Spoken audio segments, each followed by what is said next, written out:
नम्र विनंती मी आपल्याला करतोय। अध्यक्ष महोदय, आजच्या वृत्तपत्राच्या हेडलाईन्स वाचल्यानंतर खरं तर वाईट वाटलं। असं एकही वृत्तपत्र नाही की ज्यांनी या अर्थसंकल्पाची तारीफ केली आहे।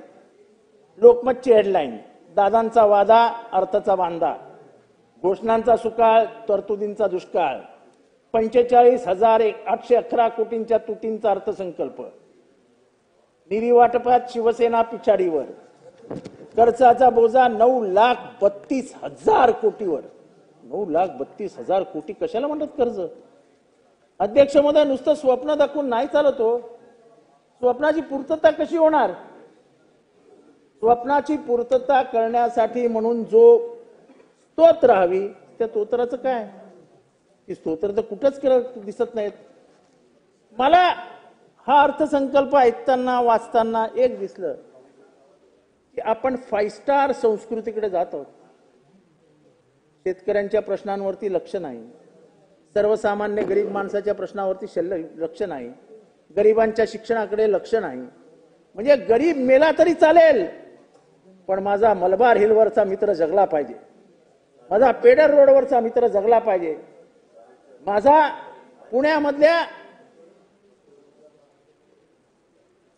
पुण्यामधले जे श्रीमंत मित्र आहेत ते जगले पाहिजेत। हा श्रीमंतांचा अर्थसंकल्प आहे। अध्यक्ष महोदय, याच्यात गरिबासाठी काहीच नाही। अध्यक्ष महोदय, अनुसूचित जाती जमातीच्या तरतुदींचा तर बुलबुलही आहे। त्यांच्यासाठी काय ठेवलंय? अनुसूचित जाती जमातीसाठी ठेवलंय काय? आपण सुद्धा मागासवर्गीय समाजात नाहीत। जरा लक्ष द्या कधीतरी अध्यक्ष महोदय। मागच्या वर्षीच्या स्कॉलरशिपचं काय झालं हा प्रश्न महाराष्ट्र विचारतोय आपल्याला। पैसेच मिळालेच नाही लोकांना। सगळ्या योजना तुमच्या फसल्या आहेत। आता हे ठीक आहेत की बिचारे आमचे एकनाथ शिंदे साहेब गेले, त्यांच्या मनातनं किती वाईट वाटते ते आम्हाला माहिती आहे। त्यांना असंच बाजूला ठेवून दिलंय, त्यांच्या योजना बाजूला, एकनाथ शिंदे बाजूला गेले। म्हणजे आता त्यांना काय बिचाऱ्यांना अर्थसंकल्प काय ऐकणार? त्यांच्याकडे ठेवलंच काय तर त्यांचा अर्थसंकल्प ऐकणार? त्यांच्या जेवढ्या योजना आहेत तेवढ्या बाजूला गेल्यात।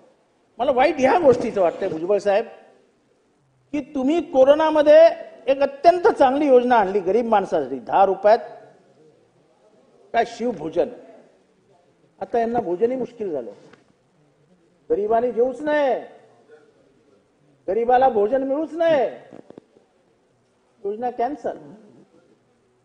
अध्यक्ष महोदय, आपल्यालाही अडचण आपल्यालाही येणार आहे। हे आपल्या जेवढ्या आरोग्यविषयक योजना आहेत ना, औषधे देण्यासाठी 1.5 लाख रुपये, पंतप्रधानांची औषध योजना, ते महात्मा फुले योजना, पैसे कुठे आहेत? कसे काय डॉक्टर चालणार दवाखाने? सगळे डॉक्टर हो म्हणतात, देतच नाहीत औषधं। म्हणजे गरिबांनी फक्त मरायचीच काम आहेत। म्हणजे हे सरकार कोणासाठी आहे? हे सरकार टाटा बिर्लाचं आहे की बाहेर बसलेल्या कांबळे जांभळेचं आहे? हे एवढं सांगा आम्हाला। या टाटाच्या बापाचं सरकार नाहीये, हे अडाणीचं सरकार नाहीये, हे अंबानीचं सरकार नाहीये। ज्या लोकांनी तुम्हाला निवडून दिलं त्यांच्या खिशात दमडी नव्हती, त्या लोकांनी तुम्हाला आशेवरती निवडून दिलं की तुम्ही त्यांचं भलं कराल। तुम्ही जी आश्वासनं दिली त्या आश्वासनावर विश्वास ठेवून त्यांनी मतदान केलं, पण एकही आश्वासन फोल होताना दिसत नाही, एकही आश्वासन वास्तवतेकडे जाताना दिसत नाही। त्यामुळे अध्यक्ष महोदय, हा भुलभुलैयांचा सगळा सरकार आहे। आता अजितदादांना प्रश्न विचारला पत्रकारांनी की ते 21शीचं काय झालं? अजितदादा भडकले, मला कशाला विचारणार? मला अहो तुम्हालाच विचारणार ना, कारण का तुमचेच पक्षाचे अध्यक्ष जाहीरनामा देताना 2100 रुपये बोलले होते, माननीय मुख्यमंत्री बोलले होते। मग प्रश्न अर्थमंत्र्यांना नाही विचारणार तर कोणाला विचारणार? तर आपल्याला उत्तर द्यावं लागेल, आणि आपल्याला देता येत नसतील 2100 तर सांगायचं नाही बाबा परिस्थिती कठीण आहे, 2100 देता येणार नाही। अध्यक्ष महोदय, हा अर्थसंकल्प बघितल्यानंतर हा कोलमडलेला अर्थसंकल्प आहे।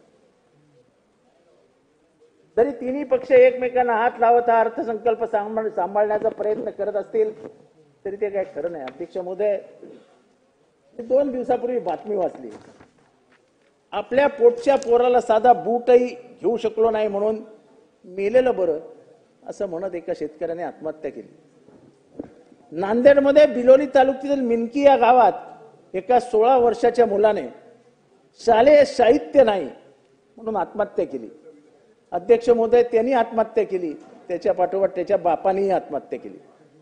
आत्महत्या, अध्यक्ष महोदय, ही महाराष्ट्राची ओळख आहे का?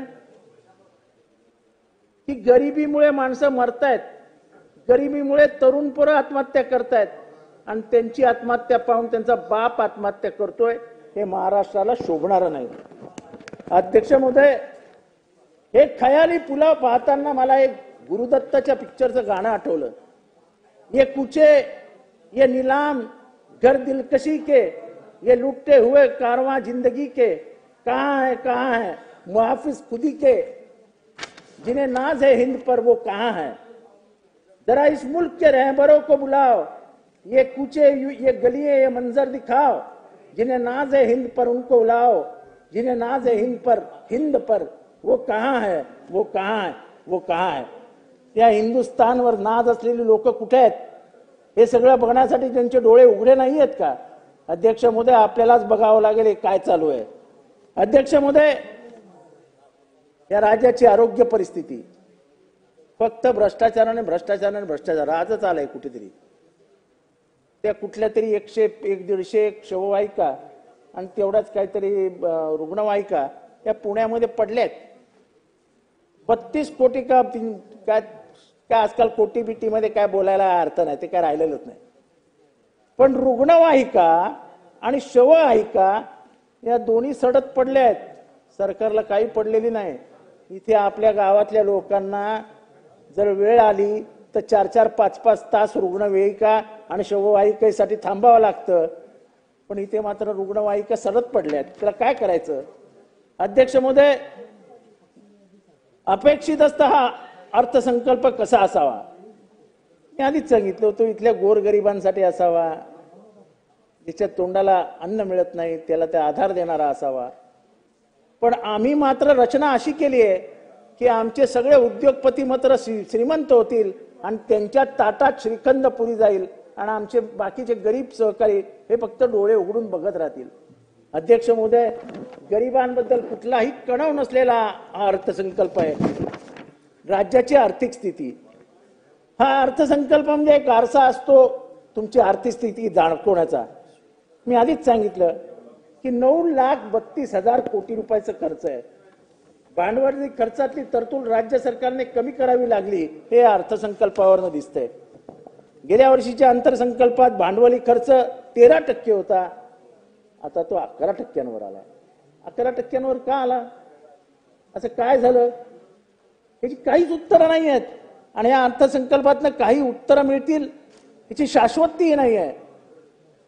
कारण का मी या अर्थसंकल्पाचं एका वाक्यात वर्णन केलंय, फाटलेल्या संसाराला 17 ठिगळं। संसार फाटलाय, आभाळ फाटल्यावरती जो पाऊस पडत असतो ना, तसं झालंय। ठिगळं लावायला लागतात, पण ठिगळं लावून संसार सावरता येत नाही, त्याला काहीतरी मजबूत उपाययोजना कराव्या लागतील आणि त्या उपाययोजना करण्यासाठी तुमच्याकडे तरतुदी नाही, हे दुर्दैव आहे। आज वृत्तपत्रामध्ये बातम्या येतात, 5 मिनिटं लागतील, वृत्तपत्रामध्ये बातम्या येतात की 70 लाख म्हणजे 71 लाख बेकारी आहे। हा एवढा खूप मोठा आहे आणि तुम्ही काहीतरी वर्षाला 5 वर्षाला 25 लाख बेकारांना नोकऱ्या देऊ असं काहीतरी स्वप्न त्या इलेक्शनच्या दरम्यान दाखवलंय। या वर्षी सगळ्या तुमच्या योजना, सगळे तुमचे गुंतवणूक, सगळं धरून तुम्ही नोकऱ्या किती आणणार आहात? 1 लाख।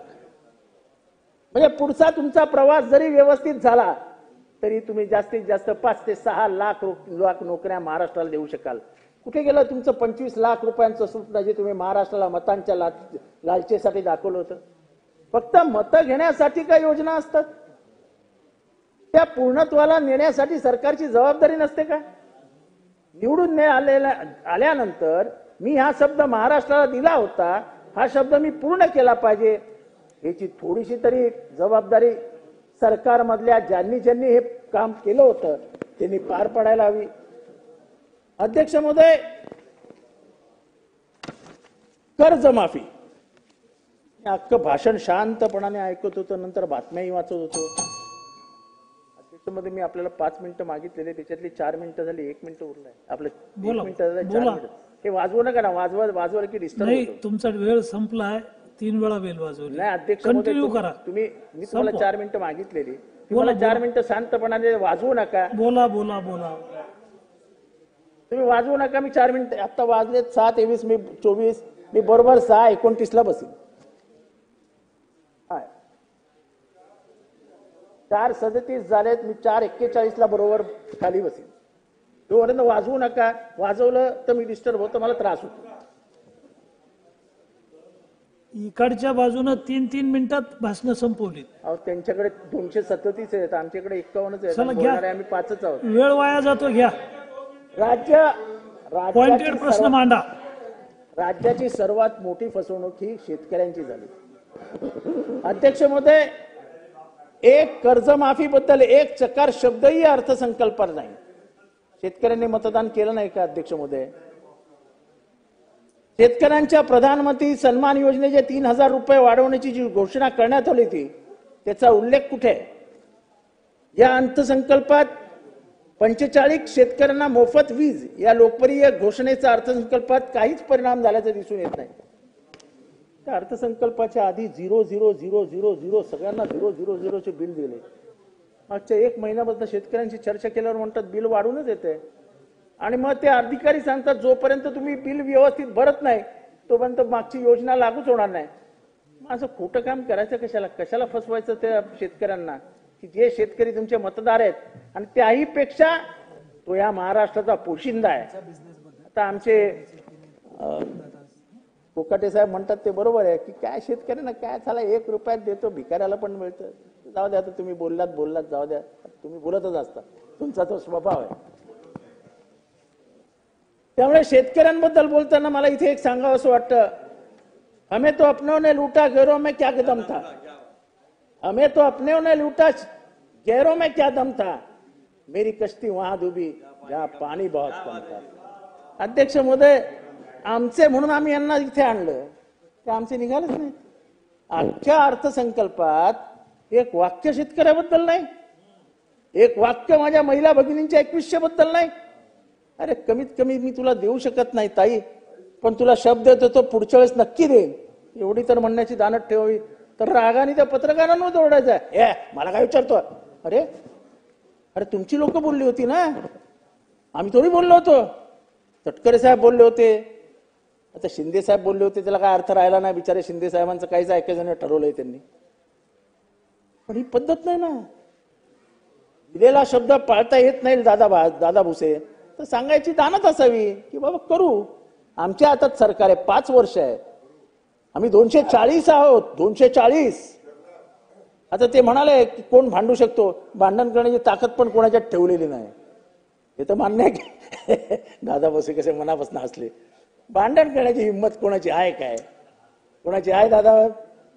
अरे भांडण करायची हिंमत आमच्या शिंदेमध्ये होती, पण ते पण बिचारे आता खेळ खतम हो गया. अध्यक्ष महोदय,